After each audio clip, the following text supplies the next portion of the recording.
Yo, what's going on, guys? Jordan here again, and welcome to another trading tip episode. Now, this episode, we're not actually going to be covering an actual trading method, but what we're going to be covering instead, as you can suggest from the title, is bidding methods. Now, you might think there's not too much to bidding except just throwing a bid on a player and hoping for the best.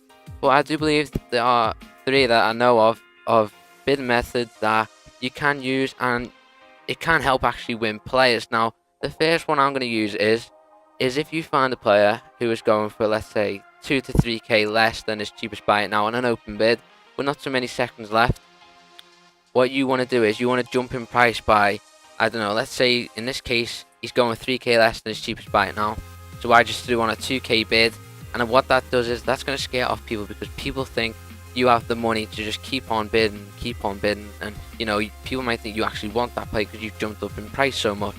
So it technically scares off the other competitors for that card, but you're still making money because you're still going to win him for a K less, which in this case I actually won him for a K less. And that's just pretty much it for this sort of method. You're not going to make as much money as you could if you just kept bidding 100 coins each time, but it's just straight to the point of actually winning the player rather than waiting around, keep bidding on the player, and in the end you might not even win him. Now the next one is a case of trying to outpatient your contenders for that card. So in this case, you can see he's going for 1,500, and I'm going to wait all the way down to the last second and then just throw a bid on him. And then what this does is, since it goes all the way back to 28 seconds from 1 second, that's quite a long time to wait, especially people who are actually trying to win this card. People just eventually become impatient, especially if you just keep repeating this process on the same cards. If you have to, if you keep getting outbid, and then in the end people just think, you know what, I haven't got the time for this, I'm just going to leave this card, and you're going to get that card quite easily. You do have to have patience yourself, obviously, but if you are patient enough to do this, it can really pay off.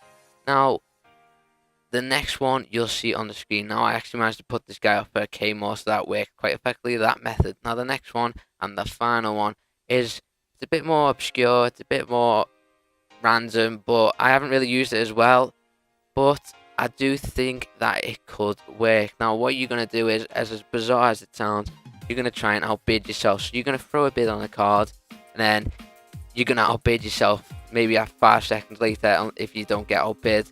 And what this does is, this creates illusion that there's a big contention going on for that card, and people know that if the card's getting contended a lot, there's constant bids going on within a bid war here, where this card's going to keep escalating in price until there's no point in buying him. You may as well go to buy his cheapest buy it now if you really want that card, or you can't make any money on him.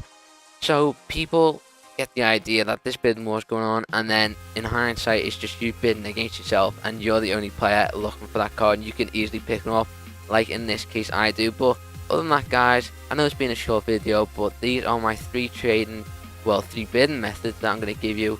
Hopefully you'll be able to use them quite effectively, and hopefully you'll be able to pick up some nice deals using them.